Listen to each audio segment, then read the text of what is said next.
Assalamualaikum warahmatullahi wabarakatuh. Selamat pagi, Puhaba Syedara. Kembali lagi dalam Berita Aceh bersama saya, Resti Amelia. Serangkaian berita aktual telah kami siapkan untuk Anda. Berikut 3 berita utama pada pagi hari ini.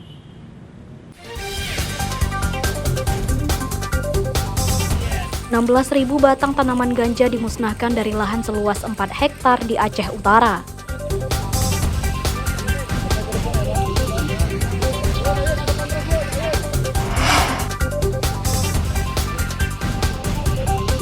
Terpidana dalam penembakan 2 petani Aceh Besar gagal dieksekusi jaksa karena masih tidak diketahui keberadaannya.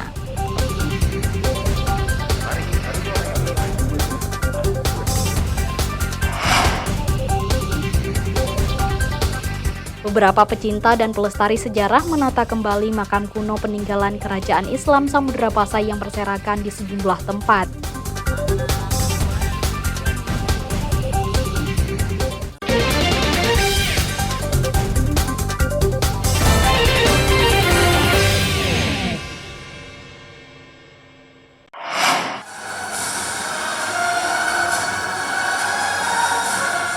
Berbagai atraksi bela diri mewarnai perayaan ulang tahun ke-78 TNI yang digelar Kodam Iskandar Muda di lapangan Blang Padang, Banda Aceh, Kamis pagi. Penampilan ketangkasan prajurit TNI dilakukan usai upacara memukau para undangan dan warga di lapangan upacara. Seni bela diri prajurit mulai dari pencaksilat hingga karate dan penguasaan ilmu kebatinan dimainkan dengan kompak dan apik. Prajurit Kodam Iskandar Muda tampil percaya diri. Penampilan olahraga bela diri ini diakhiri dengan pemecahan kendi melalui tendangan salto sebagai puncak kemeriahan HUT TNI di ibu kota Serambi Makkah. Parade defile pasukan dari berbagai kesatuan ikut memeriahkan perayaan ke-78 TNI di Aceh. Pangdam Iskandar Muda, Maijen TNI Novi Helmi Prasetya yang menjadi inspektur upacara, mengingatkan jajaran TNI di Aceh agar tidak lengah menghadapi situasi politik apalagi menjelang pemilu 2024. Menurut Pangdam, sejauh ini situasi keamanan di Aceh masih kondusif, termasuk menghadapi pemilu 2024. Sehingga kekuatan TNI masih sanggup dipikul prajurit organik di Aceh. Aman dan sangat kondusif. Ada daerah khusus yang dipetakan nggak? Tidak ada. Karena kenapa? Kita sudah berkomitmen untuk menjaga Aceh ini secara bersinergi. Tidak perlu tambahan pasukan khusus ke Aceh. Kalau Kapolda kemarin 4.000 bilang. Yang organik yang ada di sini, ya percayakan sama kita. Ya. Pada kesempatan ini, prajurit TNI juga berlomba menunjukkan kekompakan dengan yel-yel masing-masing. Lomba yel-yel sebagai penyemangat prajurit. Mukhtaruddin Yaakob melaporkan dari Banda Aceh.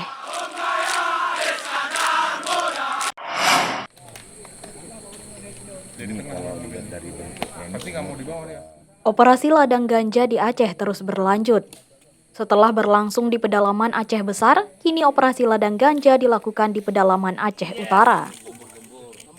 Saat melakukan penelusuran, petugas kembali menemukan ladang ganja di Kecamatan Sawang, Aceh Utara, yakni di Desa Tepin Resep dan Desa Jurong.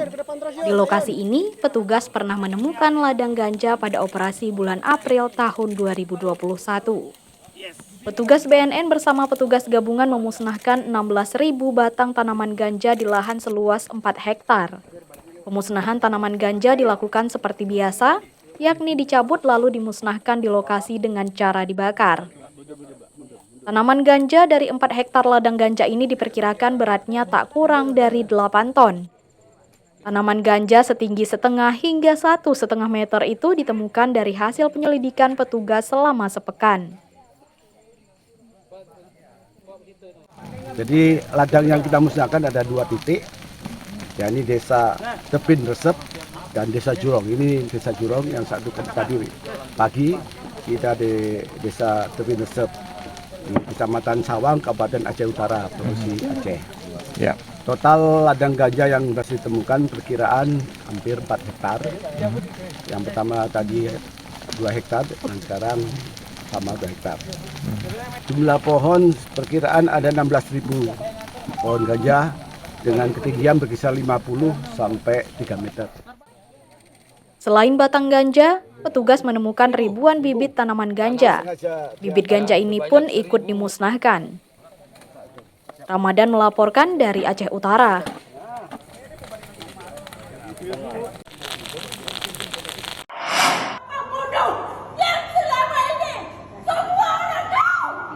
Dalam pembunuhan 2 petani Indrapuri, Aceh Besar masih buron. Azwir Basyah alias Tokewir gagal dieksekusi penyidik Kejaksaan Negeri Aceh lantaran tidak diketahui keberadaannya. Penyidik Kejaksaan gagal mengeksekusi ketua DPW salah satu partai politik lokal ini usai putusan Majelis Hakim Mahkamah Agung menjatuhkan vonis penjara 20 tahun lantaran terlibat dalam kasus pembunuhan 2 warga petani di Indrapuri, Aceh Besar pada 12 Mei 2022 lalu. Putusan kasasi MA menganulir putusan Pengadilan Negeri Janto Aceh Besar yang memvonis bebas Azwir Basyah. Azwir diperkirakan menghilang saat jaksa penuntut umum lalu mengajukan kasasi ke Mahkamah Agung atas putusan bebas Azwir Basyah. Keluarga korban kecewa atas putusan Majelis Hakim Pengadilan Tinggi Janto. Jaksa penuntut umum lalu mengajukan kasasi ke Mahkamah Agung atas putusan bebas Tokewir. Nah, saat masa tenggang menunggu kasasi inilah diperkirakan terpidana menghilang. Penyidik Kejaksaan Tinggi Aceh sudah 3 kali melayangkan panggilan kepada terpidana Azwir. Namun hingga saat ini terdakwa belum hadir. Kejaksaan Tinggi Aceh sudah melayangkan permintaan pencekalan terhadap Azwir agar tidak kabur ke luar negeri. Saat akan dilakukan eksekusi terhadap Azwir Basyah yang bersangkutan tidak ada di tempatnya, sehingga kita berupaya melakukan pemanggilan secara patut dan layak. Namun panggilan itu belum juga ditanggapi oleh bersangkutan dan belum dipenuhi. Kejati Aceh telah memasukkan Azwir Basyah dalam daftar pencarian orang dan mengimbaunya untuk segera menyerahkan diri. Tim Liputan melaporkan dari kota Banda Aceh.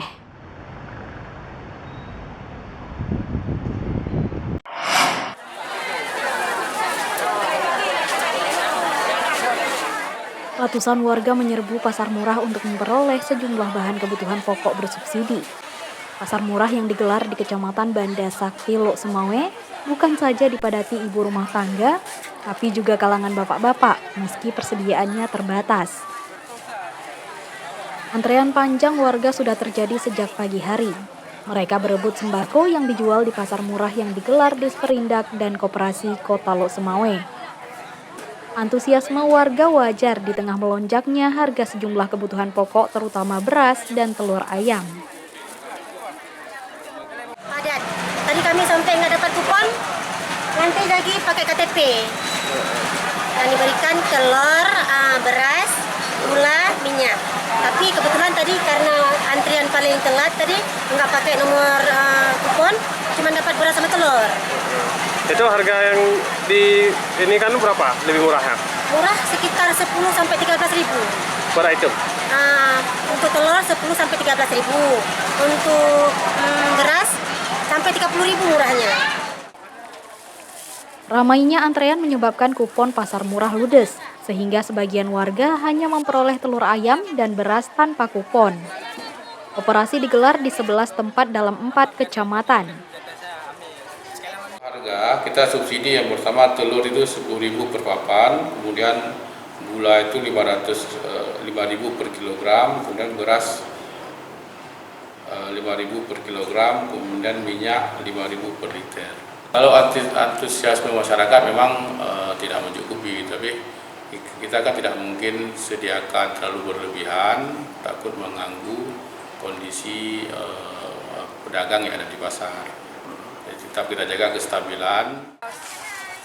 Untuk sementara, besaran subsidi bervariasi antara Rp5.000 hingga Rp10.000 per jenis barang. Harga telur ayam disubsidi sebesar Rp10.000 per papan berisi 30 butir. Sedangkan gula pasir, minyak goreng, dan beras sebesar Rp5.000 per kilogram. Jumlah pembelian sembako dibatasi agar tidak mengganggu penjualan di pasar murah hanya untuk menstabilkan harga bahan pokok di pasaran. Tim Liputan melaporkan dari Lok Sumawe.